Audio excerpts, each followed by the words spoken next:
지난 몇 주 동안 교회의 역사를 살펴보다 보니 조금은 지루하고 때로는 복잡하고 그래서 어쩔 때는 은혜가 안 될 때도 있지요. 그래서 제 와이프가 옆구리를 꼭꼭 찌르고 있습니다. 교회 역사 얘기 좀 이제 그만하라고. 그런데 우리가 한 번쯤은 교회의 역사를 들여다볼 필요가 있습니다. 왜냐하면 그 역사 속에서 교회와 교인들이 어떠한 상황 속에서 변질되었는가, 또 그 변질되었을 때에 하나님께서는 또 어떻게 그 변질된 것을 회복시키셨는가라는 것을 우리가 알게 되면, 우리가 너무 급변하는 세상 속에서 살고 있잖아요. 이럴 때 우리가 시대의 조류에 편승하는 것이 아니라 하나님께서 올바른 성도의 길, 교회의 길이 하나님께서 원하시는 그런 길이 무엇인지를 알게 되는 지혜를 얻을 수 있게 되기 때문에 교회 역사 이야기를 나누는 말씀을 오늘과 다음 주 한 번 더 해서 예수님을 믿는 저와 여러분들, 그리고 우리 교회가 앞으로도 하나님께서 원하시는 그 올바른 길로 나아가는 그 길을 명확하게 정립하기를 원합니다. 자, 지난주에 살펴본 내용 중에 중요한 것은 AD 476년에 서로마가 멸망하였다라는 것입니다. 그 굉장히 충격적인 사건이었어요. 왜냐하면 AD 380년에 로마가 기독교 국가가 되어졌잖아요. 그런데 기독교 국가가 되어졌기 때문에 로마는 하나님의 나라이고 지상 천국이다라고 생각하고 있었는데, 하나님을 모르는 이방 사람, 또 게르만족, 야만 민족이었거든요. 이 게르만족에 의하여 로마가 처참하게 무너졌다라는 것은 굉장히 충격적인 사건이었는데, 그런데 더 염려가 됐던 게 뭐냐면, 로마는 기독교 나라였잖아요. 기독교인 나라가 게르만족에 의하여 무너졌다면 기독교도 사라지게 된 건 아니겠느냐라는 염려가 있었다라는 것이죠. 그런데 하나님의 놀라운 섭리가 있었습니다. 게르만족에 의하여 로마가 무너져서 기독교가 사라지는 듯 했는데, 오히려 게르만족에 의하여 기독교가 더 크게 부흥하고 성장하게 된 것이었습니다. 이 놀라운 하나님의 섭리거든요. 자, 이 내용부터 제가 말씀을 드리겠습니다. 자, 게르만 민족이 서로마를 침공을 해왔습니다. 무력과 폭력으로 점령을 했는데, 근데 로마에 와보니까 이 사회의 문화가 너무 아름다운 거예요. 그 예술품들, 미술이라든가 건축물이라든가 아니면 종교 시설을 봤을 때 그동안에 자기네들이 한 번도 구경해 보지도 못한 것들, 너무 멋있고 너무 숭고하고 너무 귀하게 보여서 이 기독교 문화에 압도당해 버린 겁니다. 그래서 게르만 민족이 이 로마의 문화와 종교를 없애버린 것이 아니라 그런 것들을 배우고 수용하기 시작합니다. 그러면서 자연스럽게 기독교를 받아들이게 된 거죠. 왜냐하면 그 당시 로마의 모든 종교, 문화, 예술, 학문 모든 것을 지배하고 있었던 것이 기독교였기 때문입니다.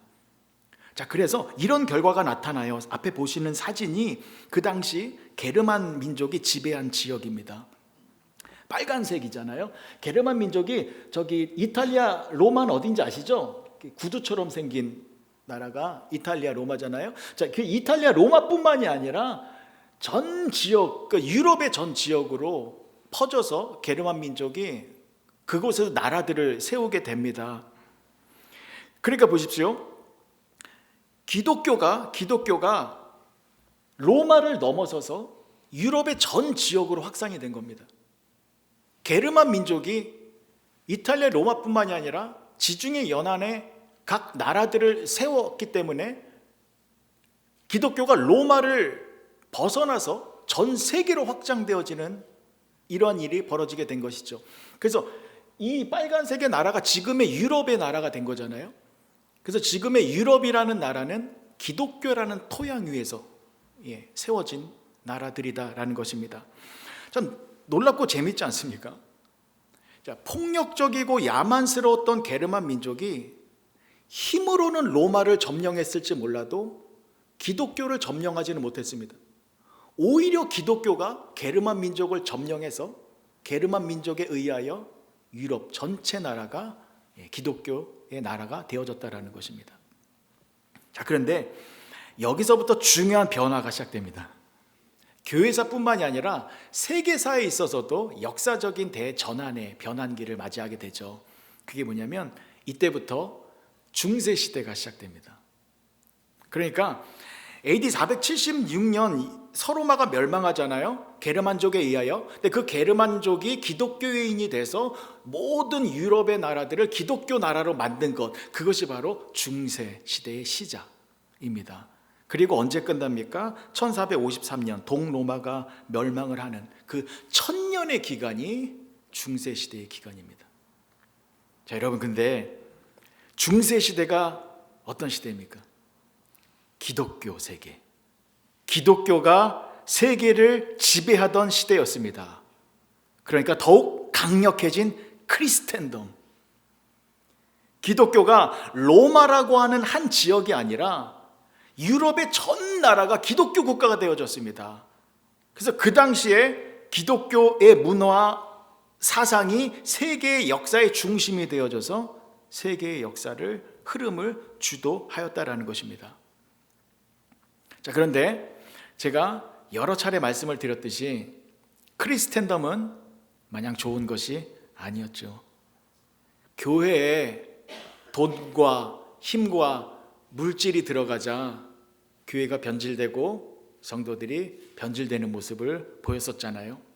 그런데 중세시대예요. 아예 그 유럽의 모든 나라들이 예수님을 믿는 기독교 국가가 되어졌어요. 그럼 어떻게 될까요? 이 안에서 올바른 기독교인과 교회가 생겨나는 게 아니라 또 변질됩니다. 그것도 1000년이라는 기간 속에서. 그래서 오늘은 이 중세 시대에 교회가 어떻게 변질되어졌고 또 그 변질된 모습을 하나님께서 어떻게 회복시키셨는지를 제가 나누고자 하는데, 여러 가지 내용이 있습니다만 중요한 부분 한 부분만을 집중해서 살펴보도록 하겠습니다. 그리고 오늘은 제가 명칭을 다르게 사용하겠습니다. 기독교를 천주교라고 바꾸어서 부르겠습니다. 왜냐하면 중세 시대의 기독교는 천주교, 오늘날의 천주교를 말하는 것이기 때문입니다. 그렇다고 제가 천주교라고 하는 타 종교를 비방하려는 목적이 절대로 아닙니다. 역사 속에 있었던 내용을 그대로 전달하기 위해서 천주교라는 단어를 사용할 수밖에 없고, 또 지금 우리가 개신교잖아요. 개신교는 어디서 나온 겁니까? 천주교에서 분파되어 나온 거잖아요. 그래서 중세시대 때에 천주교가 왜 변질되어졌고 왜 오늘날의 우리 개신교가 분파되어져 나올 수밖에 없었는지 곁들여서 살펴보도록 하겠습니다. 자, 중세시대의 가장 큰 문제는요, 로마 교회, 로마 카톨릭의 독점 때문이었습니다. 무엇을 독점했냐면 교회의 교리를 독점했습니다. 그래서 그 당시에는 본인들의 생각과 다르면 가차없이 이단으로 정죄해서 사람들을 다 죽였어요. 중세시대 때 많은 살인의 일들이 벌어지게 되었습니다. 이단뿐만이 아니라 이교도들은 아주 더 끔찍하게 폭력을 휘둘렀는데, 기독교라는 문화를 증거하고 또 선교를 하기 위해서는 사랑과 그 다음에 희생으로 가야 되는데 칼과 창을 들고, 그래서 이교도들을 폭력으로 기독교화 시키려고 했는데, 그래서 십자군 전쟁이라는 좀 좋지 않은 전쟁도 일어나고 그런 겁니다. 자, 그리고 그 중세 시대 교회는요, 교리를 악용해서 교인들을 구원시키는 것보다 교회를 확장시키고 교회를 더 강력하게 만들게 하기 위하여 교인들을 이용하였다라는 그런 문제점이 나타납니다. 자, 자세히 살펴볼게요. 왜 그런지. 자, 게르만 민족이 로마를 침공하고 유럽의 여러 나라들을 그 지역에서 나라들을 세워갔잖아요. 근데 그 나라들을 세울 때에 기독교 문화와 정신으로 통치하기 원했습니다. 근데 게르만 민족들은 이걸 어떻게 해야 될지 몰랐어요. 게르만인들은 야만족이었거든요. 무식했어요. 글씨도 못 읽었어요, 이 사람들은.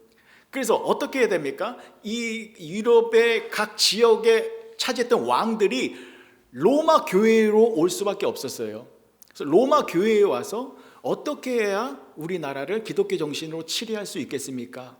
그래서 로마 교회의 지침대로 예배를 드리고 성례를 하고 나라를 이끌어갔다라는 것입니다. 자, 그러면 교회의 위치가 높아지죠. 유럽 여러 나라의 왕들보다 교회의 위치가 높아집니다. 근데 교회의 위치가 높아졌다면 그 교회 안에서 또한 누구의 직분이 더 높아지게 됩니까? 교황. 그래서 교황의 말이 곧 법이 되고 제도가 되고 그것이 예배의 지침이 되는 것입니다.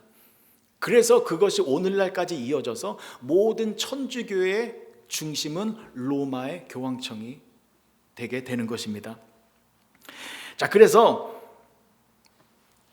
로마 교회를 중심으로 모든 유럽의 나라의 교회들이 운영되어졌기 때문에 로마 교회가 하라는 대로 따라하게 된 것입니다. 자, 근데 여기서부터 문제가 생겨요.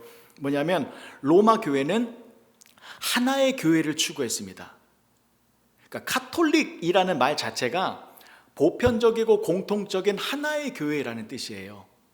카톨릭이라는 뜻은 하나의 교회라는 뜻이거든요. 그래서 로마 교회를 중심으로 모든 교회가 같은 교리, 같은 모습의 형태로 유지되어야만 합니다. 그래서 어떤 문제가 생기냐면 로마 교회가 모든 교회를 하나로 만들기 위하여 성경을 한 가지 성경만을 사용하도록 했습니다. 그 성경이 바로 불가타라는 성경이에요. 불가타 성경이 뭐냐면 라틴어로 기록되어진 성경입니다. 그러니까 성경은 구약은 히브리어로 되어 있고 신약은 헬라어로 되어 있잖아요. 근데 제롬이라는 학자가 이 신구약 성경을 라틴어 성경으로 만들었습니다. 라틴어, 이탈리아 로마에서 사용하는 라틴어 성경, 라틴어잖아요. 그 라틴어 성경, 불가타 성경을 만들었는데 로마 교회에서 모든 교회는 이 불가타 성경만을 사용해야 한다는 것입니다. 그러면 이탈리아 로마에서는 어차피 라틴어 사용하고 있으니까 불가타 성경 사용해도 어떻게 됩니까? 다 알아들을 수 있죠. 그런데 이탈리아 로마를 벗어난 지역은 어떻게 됩니까? 다른 유럽의 나라들은 다른 언어를 쓰고 있잖아요. 프랑스나 독일 같은 경우는 그들만의 언어가 있는데 예배를 드릴 때에 라틴어 성경을 읽게 되면 교인들이 그 성경 말씀을 알아들을 수 있습니까? 없습니까? 없게 되죠. 그러니까 조금 감이 오시죠. 교인들이 성경 말씀을 알아듣지 못하는 상태에서 천년이라는 중세 시대를 보내게 됩니다. 그럼 교인들이 어떻게 될까요? 올바른 신앙을 유지할 수 없게 되겠지요. 그러면 교인들이 이 성경 말씀을 들으려고 한다면 누구를 통해서 들을 수 있습니까? 교황과 사제. 교황과 사제들이 그 성경을 읽고 해석해 주는 것으로 하나님의 말씀을 듣게 되었다는 것입니다. 그러면 무슨 문제가 생길까요? 교인들이 이 성경 말씀을 알아듣지 못하니까 교황과 사제들이 자기 마음대로 성경을 해석하면서 성도들을 조종할 수 있다는 것입니다. 이런 예를 들어볼게요. 제가 성경 한 구절 읽어드리겠습니다. 잘 들어보세요. 성경에 나와 있는 말씀입니다. 베레시트 바라 엘로임 에트 하샤마임 웨트 하레츠. 이런 표정이 나오실 줄 알았습니다. 다시 한번 읽어보겠습니다. 베레시트 바라 엘로임 에트 하샤마임 웨트 하레츠. 해리 목사님은 이게 들리실 거예요. 제가 방금 창세기 1장 1절 태초에 하나님이 천지를 창조하시니라 라는 말씀을 히브리어 성경으로 말씀드렸습니다. 근데 못 알아들으시죠? 그러면 여러분들이 못 알아들으셨기 때문에 제가 이렇게 악용할 수 있습니다. 여러분, 제가 성경 말씀을 읽어드리고 해석해드리겠습니다. 베레시트 바라 엘로임 에트 하샤마임 웨트 하레츠. 여러분, 이 말의 뜻이 무엇이냐면 하나님이 헌금을 많이 내는 자들에게 축복을 많이 해주신다라는 말씀입니다. 그러니 오늘 헌금을 많이 내고 가십시오. 그럼 어떻게 됩니까? 헌금을 내요, 안 내요? 내죠. 그렇다고 말을 하니까. 그러니까 중세 시대에는 교인들이 알아듣지 못하는 불가타 성경만을 사용했기 때문에 성경을 읽어주고 해석해주는 교황과 사제들에게 권력이 집중되어졌습니다. 그래서 그들이 하는 말이 곧 교회의 법과 질서가 되어졌다는 것이죠. 그러다 보니 어떻게 되겠습니까? 교황과 사제들이 그들만의 교회 왕국을 더 튼튼하고 크게 만들고 싶어 했겠죠. 그래서 교회라는 울타리를 견고하게 만들었습니다. 어떻게 만들었냐면요, 자, 카톨릭이라는 교회 안에만 구원이 있다라고 주장을 했습니다. 그러니까 교회 안에만 구원이 있다.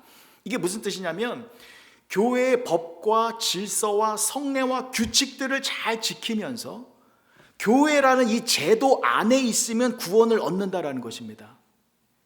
예배를 드릴 때에 교인들이 성경 말씀이 무슨 뜻인지 알아듣지 못해도 교황과 사제가 집례하는 예배를 드리고 성찬식에 참여하고 유아 세례를 받고 견진 성사를 하고 고해 성사를 하면서 교회의 법과 전통을 잘 지켜나가면 구원을 얻을 수 있다라고 한 것입니다. 그래서 중세시대 교인들은 하나님의 말씀을 듣고 하나님의 말씀을 깨닫고 하나님의 말씀으로 내가 변화되는 것, 여기에는 관심의 비중이 적었습니다. 왜냐하면 못 알아들으니까. 다만 교회라는 문화, 제도, 가르침, 이 교회라는 울타리 안에 있으면 나도 구원받은 사람이다 라고 착각하게 만들었다라는 것입니다. 여러분, 저는 이것이 중세 교회 시대가 저지른 가장 큰 잘못이라고 생각합니다.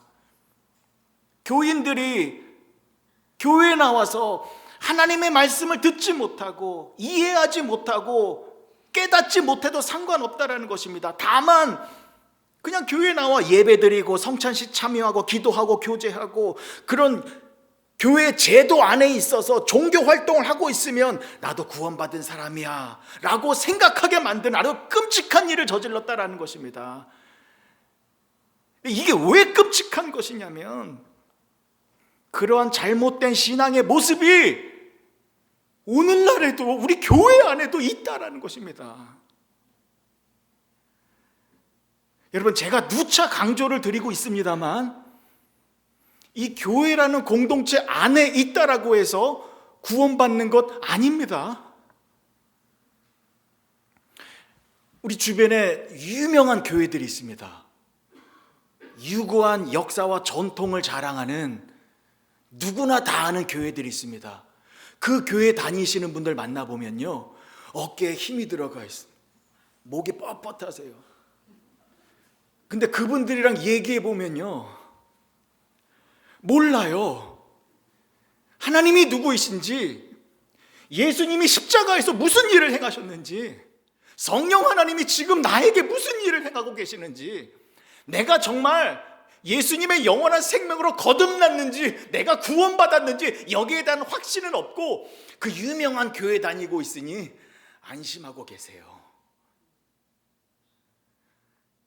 유명한 목사님들이 섬기시는 그러한 교회들, 건물이 크고 화려한 교회들, 그러한 교회에 출석하고 있다라고 해서 천국 백성 되어지는 것 아닙니다.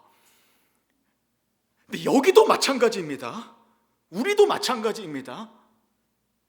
여기서 우리가 매주 예배드리고 있다라고 해서 그래서 구원받는 것 아닙니다. 우리가 이 교회라는 전통 속에 있다라고 해서 내가 하나님의 백성 되어지는 것 아닙니다. 내가 예수님을 만나야 합니다. 내가 예수님의 생명으로, 예수님의 말씀으로 내 속사람이 변화되어져서 정말 예수님과 나와의 깊은 만남이 있어져야 합니다. 그래서 믿음으로 예수님과 내가 하나가 되어져야, 그래야 우리는 천국 백성이 되어지고 하나님의 자녀가 되어진다라는 것입니다. 중세시대에는요, 성직자들이 하나님의 말씀을 독점했습니다. 그래서 이 잘못된 교리로 성도들을 변질시켰다라는 것이죠. 무서운 겁니다. 그래서 그 당시의 성도들은요, 교회에서 출교당하면 구원을 얻지 못한다라고 생각했어요. 그래서 어떻게 해서든 교회에서 쫓겨나지 않으려고 교회 안에서 교황과 사제들이 하는 말을 순종할 수밖에 없었다라는 것입니다. 근데 여러분, 중세시대 교회와 교인들이 그렇게 변질되어졌던 가장 큰 이유가 무엇입니까? 교인들이 하나님의 말씀을 몰랐기 때문입니다. 이 성경 말씀에 진짜 하나님이 그런 말씀을 하셨는지 안 하셨는지, 하나님이 이 성경을 통하여 무슨 말씀을 하고 계시는지 그걸 내가 직접 몰랐기 때문입니다. 그래서 그러한 상황 속에서 하나님께서는 귀한 인물을 또다시 등장시키십니다. 매번 하나님이 그러셨죠. 가만히 계시지 않습니다. 그 모습을 회복시키기 위하여 이번에는 종교개혁의 횃불을 밝히신 마틴 루터가 역사 속에서 등장을 합니다. 자, 지금부터 마틴 루터 이야기를 나누면서 오늘 말씀을 정리하도록 하겠습니다. 자, 마틴 루터는 다 아시는 것처럼 독일 사람입니다. 자, 이 마틴 루터도 교회 제도권 안에 있었던 사람이었습니다. 마틴 루터도 이 제도권 안에서 구원을 갈망하고 있었습니다. 거듭나기를 원했습니다. 하나님의 자녀가 되고 싶었습니다. 내가 너무나도 큰 죄인인데 이 죄 씻음을 받는 은혜를 얻기를 원했습니다. 그래서 마틴 루터는 수도원으로 들어갔습니다. 수도원에서 교회의 지침에 절대적으로 순종하며 생활했습니다. 마틴 루터는요, 수도원에서 다른 수도사들보다 더 극심한 고행의 길을 걸었습니다. 아주 피땀 어린 노력을 했습니다. 내 안에 없어지지 않는, 여전히 사라지지 않는 작은 죄까지도 이 죄를 좀 없애보려고 피나는 노력을 했습니다. 그런데 마틴 루터 마음에는 평안함이 없었습니다. 오히려 하나님이 두려웠다라는 고백을 해요. 아니, 두려운 게 아니라 하나님을 원망하고 있었습니다. 왜냐하면 죄가 사라지지 않는데 나의 죄를 보고 형벌을 내리실 것만 같은 그 하나님이 미웠다라고 했습니다. 그래서 몸부림치면 칠수록 너무 괴로웠기 때문에 이 문제를 풀기 위하여 로마로 갑니다. 왜요? 로마는 모든 교회의 성지였기 때문입니다. 내가 로마에 가면 뭔가 큰 해답을 얻을 수 있겠다라는 기대감으로 갔는데 로마에 가서 더 큰 실망을 얻게 됩니다. 왜냐하면 그 로마에 가보니 교황과 사제들이 타락해져 있었습니다. 세속적인 모습을 보이고 있는 것이었습니다. 그래서 마틴 루터가 큰 상심을 하고 과연 교회가 왜 이렇게 타락했는가 원인을 분석해 보니 바로 성직자들이 하나님의 말씀을 멋대로 해석하고 있었다는 것을 알게 되어 그때부터 마틴 루터가 성경을 연구하기 시작합니다. 불가타 성경이 아니라 히브리어와 헬라어를 습득하여서 정말 하나님이 무슨 말씀을 하시는지 성경을 연구하기 시작했습니다. 자, 성경을 연구해서 하나님의 말씀을 들여다보니 무엇을 알게 됩니까? 그동안에 우리가 속았구나. 종교 지도자들이 성경 말씀에 나와 있지 않은 잘못된 것으로 성도들을 변질시키고 있었구나. 예를 들면 이런 겁니다. 그 당시 로마의 교황 레오 10세가 성 베드로 성당이라는 큰 건축물을 짓고 있었습니다. 으리으리한 건축물이었습니다. 큰 건축물을 짓기 위해서는 뭐가 필요합니까? 돈이 필요하죠.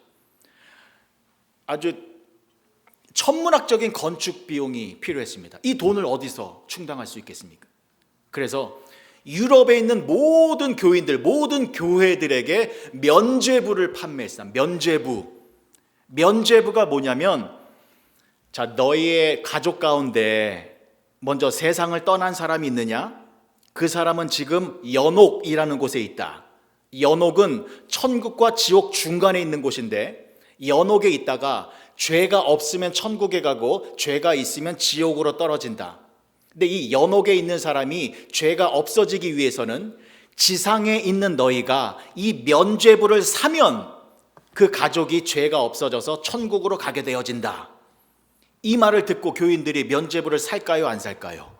당연히 사지요. 왜 삽니까? 성경 말씀을 모르고 교황과 사제들이 그렇게 말을 하니 그런가 보다 하고 면죄부를 삽니다. 엄청나게 많이 사죠. 그래서 그 큰 돈을 모아서 건축 비용으로 쓰는데 루터가 성경을 들여다봤습니다. 면죄부란 말이 있습니까? 없습니까? 없어요. 연옥이라는 말이 있습니까? 없습니까? 없어요. 그래서 마틴 루터가 이 타락한 교회를, 변질된 신앙의 모습을 다시 회복시켜야겠다라는 사명감을 안고 종교개혁을 일으킨 것입니다. 그런데 중요한 것이 무엇입니까? 마틴 루터가 종교개혁을 일으킨 가장 큰 원동력은 성경이었습니다. 그래서 오직 성경, 솔라 스크립추라, 오직 성경을 토대로 해서 교회가 세워져야 하고, 오직 성경을 중심으로 해서 신앙생활을 해야 하는 사람들이 진정한 기독교인이다라고 외친 것이었습니다. 그래서 마틴 루터는요, 불가타 성경이 아니라 독일에 가서 독일 사람들이 읽을 수 있도록 독일어로 성경을 다 번역하여서 독일어 성경을 모든 지방에 배급했습니다. 왜요? 진정한 기독교인이라면 내가 직접 하나님의 말씀을 읽어야 된다는 것입니다. 내가 직접 이 말씀을 통하여, 이 말씀이 육신이 되신 예수님을 말씀을 통하여 내가 만나고, 말씀을 통하여 내가 하나님의 뜻을 깨달아서 말씀을 통하여 내가 거듭나야 한다는 것입니다. 그리고 마틴 루터는 이 성경 말씀을 통하여 사람이 어떻게 구원을 얻게 되는지 깨닫게 됩니다. 그 전에는 수도원에서 내 죄사함의 문제가 해결되지 않아요. 그렇게 괴로워했었는데, 그래서 교회라는 제도권 안에서 이 문제 좀 해결해 보려고 그렇게 노력을 했는데 안 됐잖아요. 그런데 하나님의 말씀을 통하여 그 비밀을 깨닫게 되어졌습니다. 그래서 너무 기쁘고 너무 성령 충만해서, 그래서 그 말씀을 가지고 종교개혁을 일으켰으며, 그 말씀이 토대로 되어져서 천주교에서 오늘날의 개신교가 분리되어져 나온 것입니다. 그 말씀이 바로 오늘 본문의 말씀입니다. 로마서 1장 17절의 말씀, 제가 다시 한번 읽어드리겠습니다. 복음에는 하나님의 의가 나타나서 믿음으로 믿음에 이르게 하나니, 기록된 바 오직 의인은 믿음으로 말미암아 살리라 함과 같으니라. 아멘. 사람이 구원을 얻는 것은 오직 믿음 때문이다라는 것입니다. 솔라 피데, 솔라 피데, 오직 믿음. 그러니까 교회의 법, 정치, 제도를 따라가야 구원을 얻는 것이 아니라 내가 예수님을 믿는 그 믿음이 있어야, 그 믿음으로 말미암아 영원한 생명을 가진 하나님의 자녀로 회복되어진다라는 것입니다. 이걸 신학적인 용어로 이신칭의라고 해요.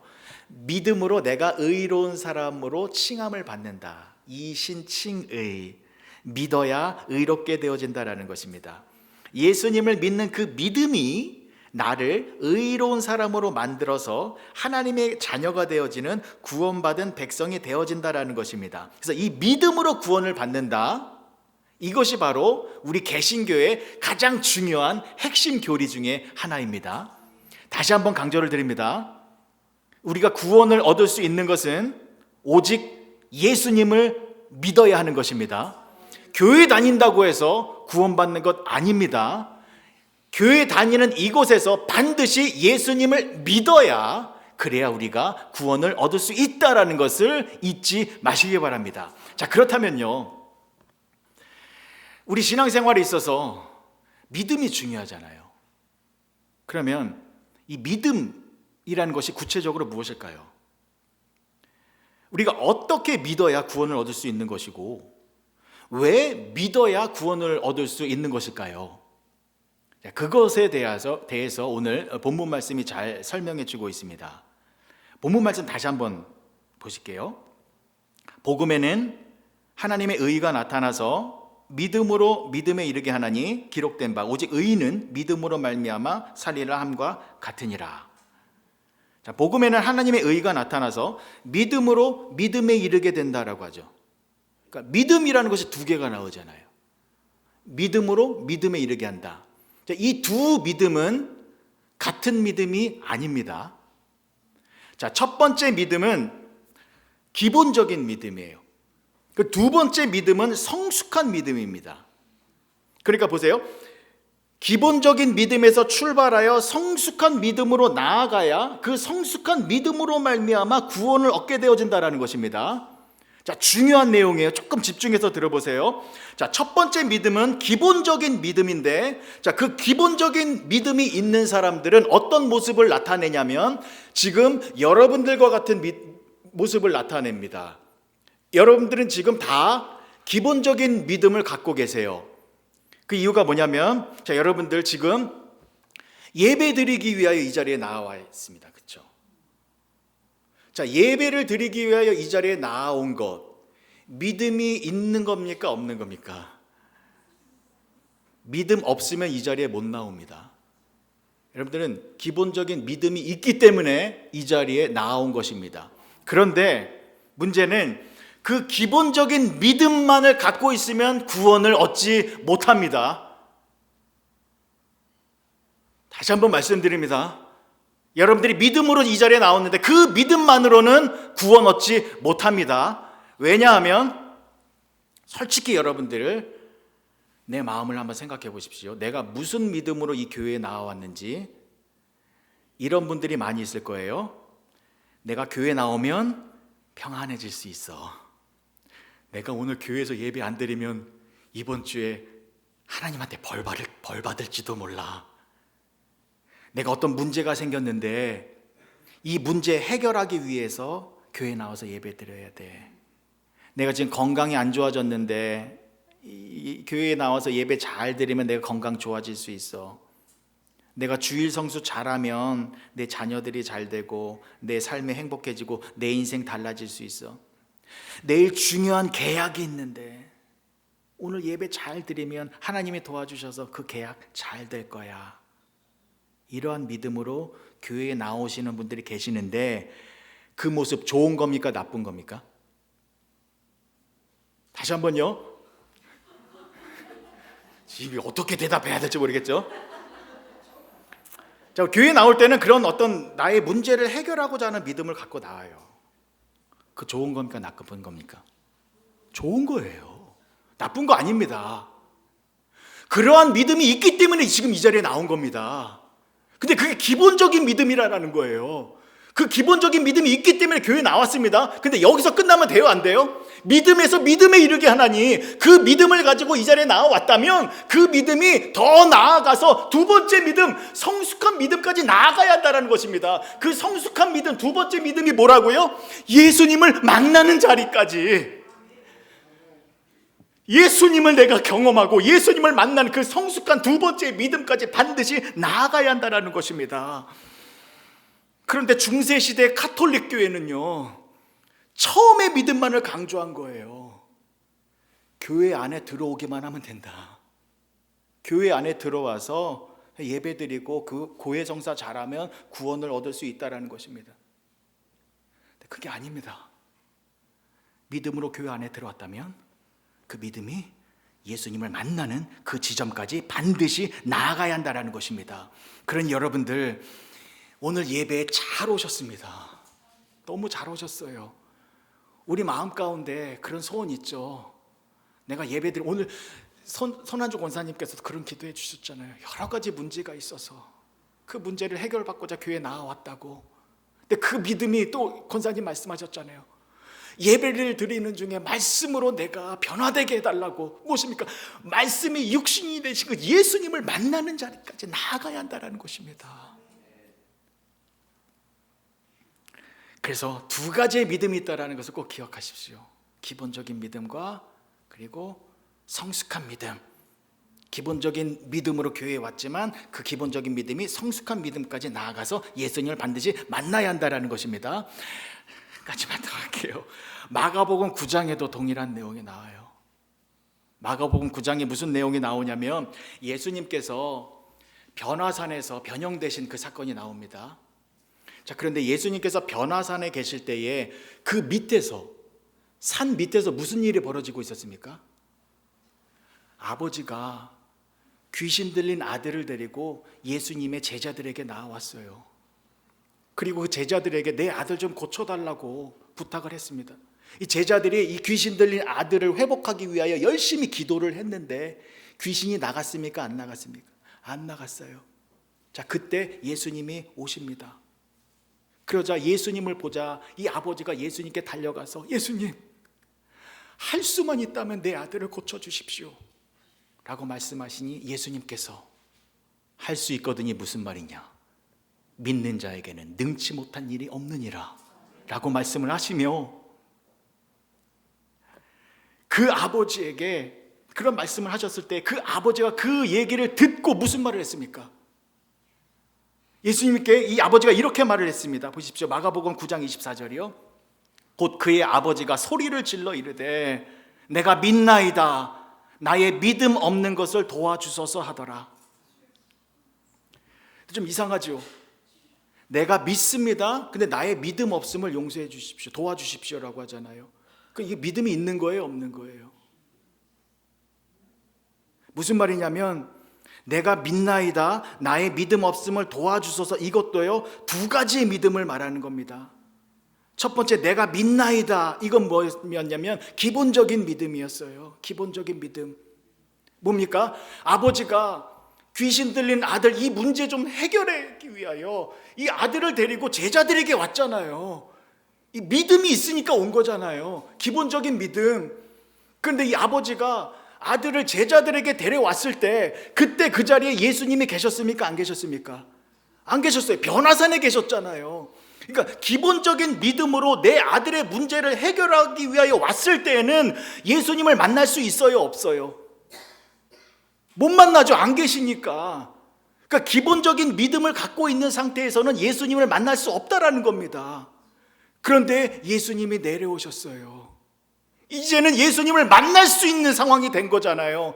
그래서 이 아버지가 외친 겁니다. 내가 믿나이다. 나의 믿음 없음을 도와주시옵소서. 무슨 소리냐면 내가 믿나이다. 그 전에는 내가 기본적인 믿음만 갖고 있었습니다. 예수님을 만나지 못하는 믿음만 갖고 있었는데 이제 내가 예수님을 만날 수 있는 기회가 생겼으니 예수님을 만날 수 있는 그 성숙한 믿음을 내가 갖기 원합니다.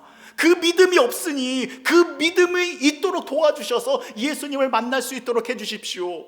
무슨 소리입니까? 예수님이 오셨으니 예수님으로 말미암아 내 아들이 변화되어지는, 예수님의 능력으로 새로운 역사가 일어나는 그 놀라운 은혜를 체험하기 원합니다. 내가 예수님을 만나는 자리까지 나아가기 원합니다 라는 고백이다라는 것입니다. 그러니 사랑하는 성도 여러분, 저와 여러분들도 그러한 고백을 하였으면 좋겠습니다. 예수님, 내가 믿습니다.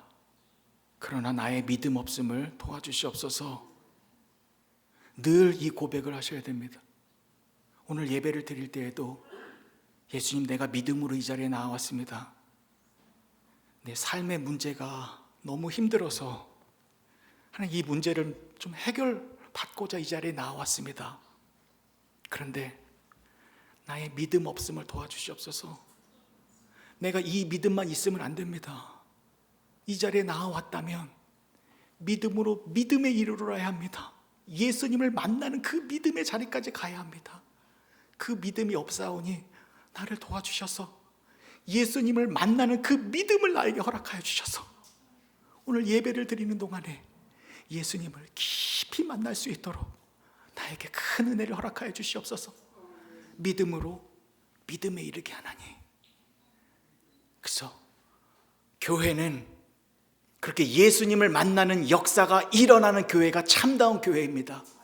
그리고 예배는, 참다운 예배는 기본적인 믿음으로 왔다가 그 믿음이 믿음으로 이어져서 예수님을 만나는 그 놀라운 축복의 역사가 일어나는 것이 참다운 예배이다라는 것을 잊지 마시고 이번 한 주간 살아가실 때에 믿음으로 믿음에 이르게 하나니 라는 말씀을 부여잡고 예수님과 동행하는 삶을 살게 되는 복된 성도님들이 되어지기를 축복하고 다음 주 예배를 드리러 오실 때에 꼭 이 두 가지의 믿음을 생각하고 오시기 바랍니다.